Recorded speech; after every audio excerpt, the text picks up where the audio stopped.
Bismillahirrahmanirrahim. Ustad Abdul Hakim Faizi, Coordinator of Islamic Colleges. Sayyid J.M. Thangal Sahab, President, Jamiatul Ulama Kerala. Dr. Usama Muhammad Al-Abd, General Secretary, International Islamic Universities League. Chief guest of the day, Mr. P.K. Kunalikutti. Muhammad Mubashir, General Secretary, Wafi Student Federation, and other distinguished office bearers, members, students, and ladies and gentlemen. It is indeed a great honor and privilege for me to be the part of this illustrious panel of speakers. First of all, I would like to extend my gratitude to the office bearer of the Wafi Student Federation, especially Mr. Muhammad Mubashir, for making me the part of this great event. The topic which has been assigned to me today to speak is tackling challenges faced by the country through academic intervention. First of all, I will try to identify the challenges faced by the country. Then only we can find what should be the intervention, academic intervention, or what should be the intervention of the intellectuals. To understand challenges, we have to understand the idea of India. India is and has been a land of exciting diversities. It has never been a monolithic, monocultural, homogeneous country or civilization. This is the beauty of our civilization. I often say that India is not a country but a civilization, one of the oldest civilizations of the world.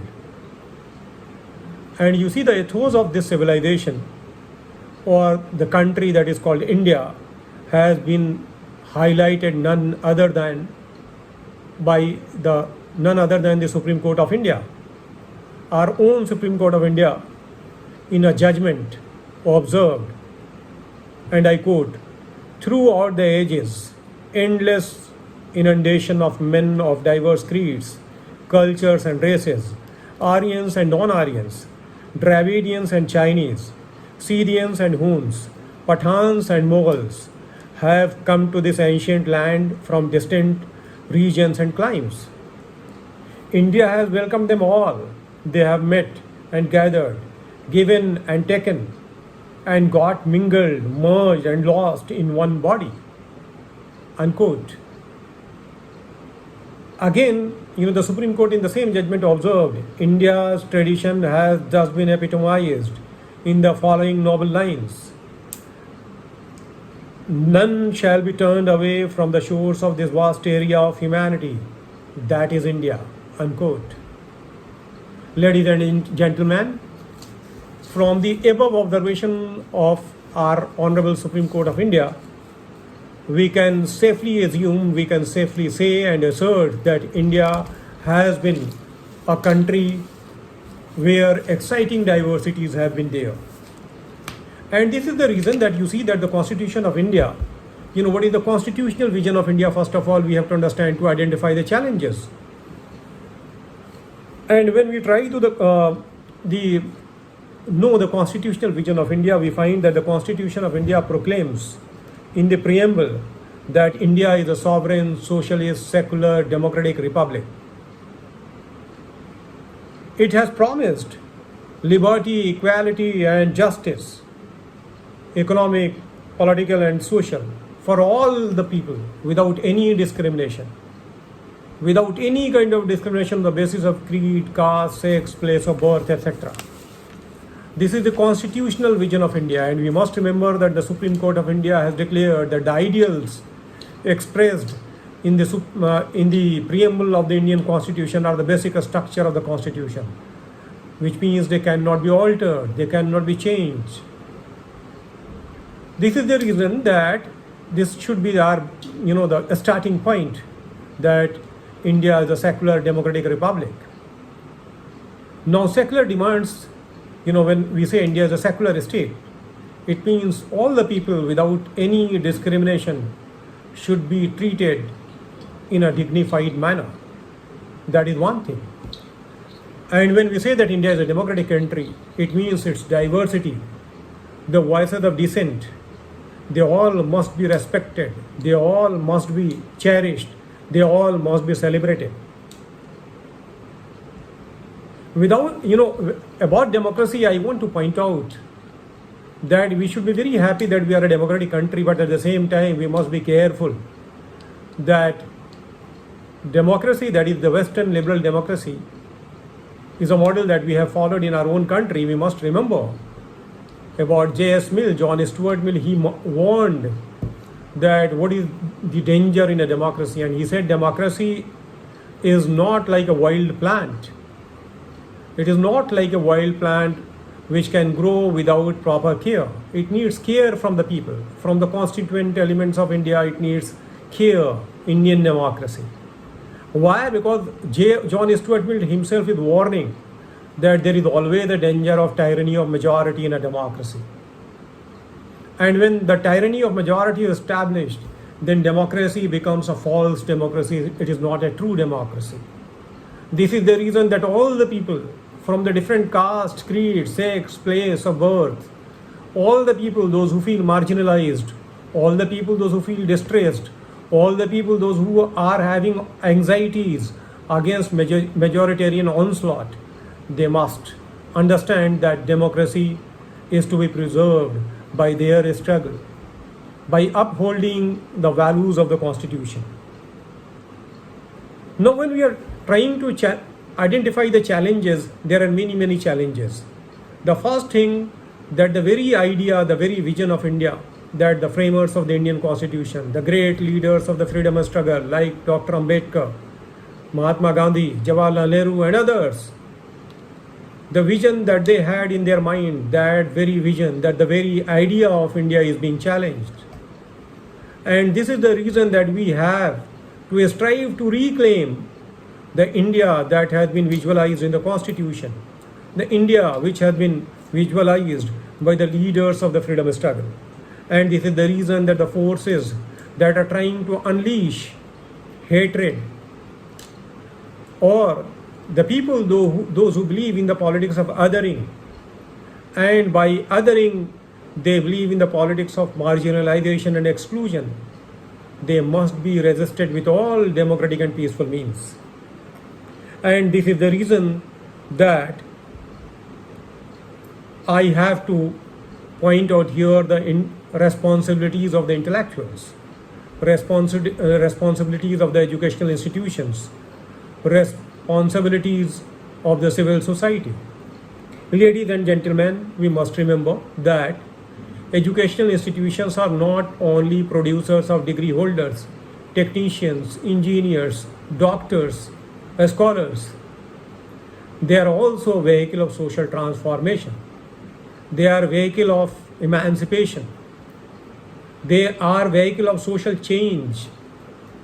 And if education institutions are not becoming the vehicle of social transformation and change, and if they are keeping mum, or of the people, those who are passing out from the educational institutions, they are not understanding their constitutional duty, their fundamental duty to uphold the values of the Constitution, to inculcate their spirit of composite culture, to inculcate scientific temper, rational thinking, all, then it means our educational institutions are failing our country, our society, our people.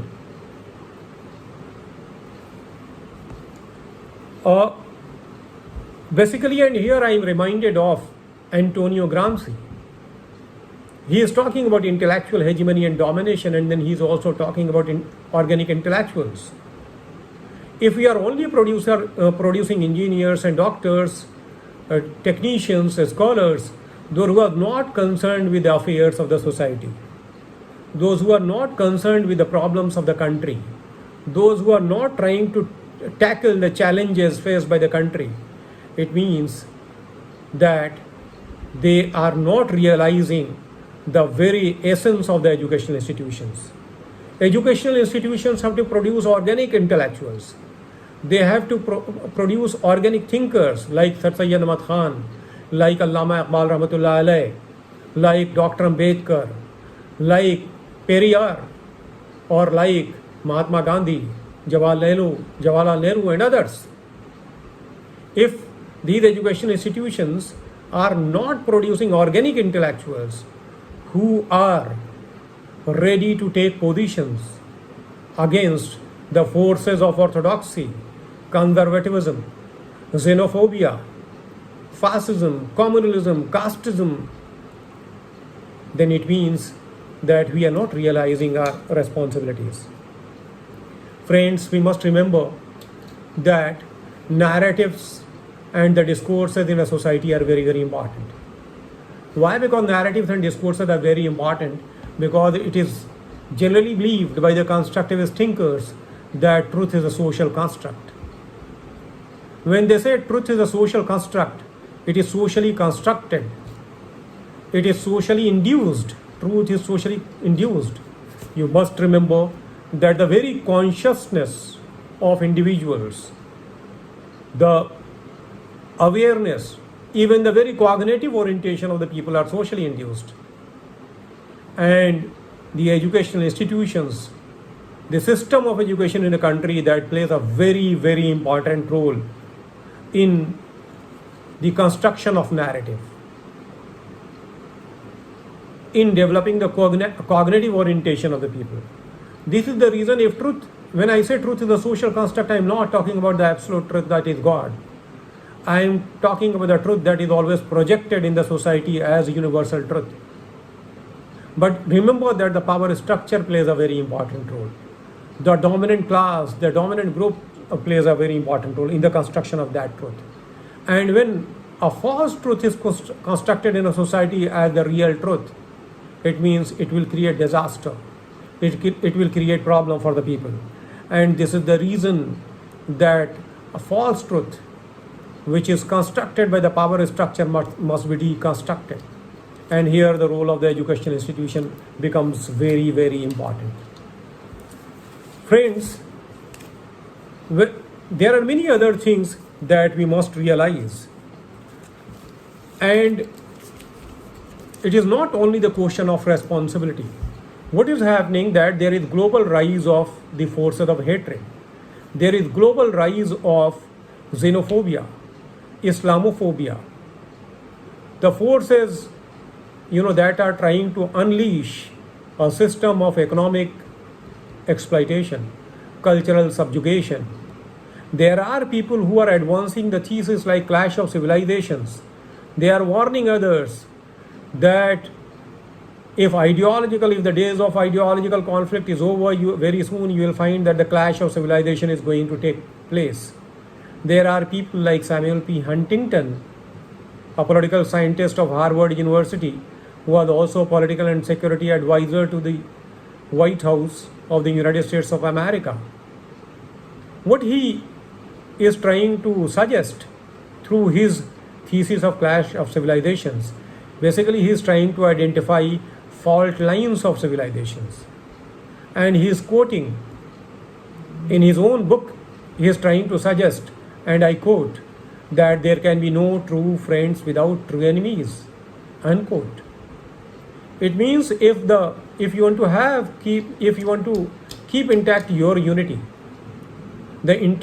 unity like NATO or the Western liberal nations, then the enemies are to be created. Enemies are to be discovered, identified. Under this kind of circumstances, you have to follow the intellectual discourse.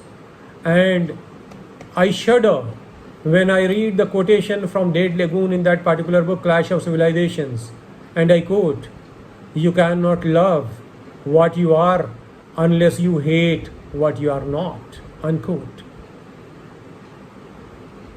Ladies and gentlemen, if hatred is being institutionalized, xenophobia, Islamophobia is being developed, the developing countries are being subjugated, the universalization of capitalism in the name of globalization is taking place. We must remember that the intellectuals, the teachers, the students, people associated with the educational institution, they have a responsibility. They have an obligation towards society. And friends, since many of you or most of you belong to the minority community, Muslim community, and you remember what is happening in the world, if you follow xenophobia, Islamophobia, then you must remember that it is the byproduct of the crisis of capitalism itself. It is the byproduct of what we call globalization, which is nothing but universalization of capitalism through liberalization and privatization. We must remember that this Islamophobia, which is being created through propaganda machinery, when the propaganda itself has become an industry, a very lucrative, flourishing industry, we must be reminded of our own responsibility. And the responsibility lies with us. I will conclude very soon with just one example.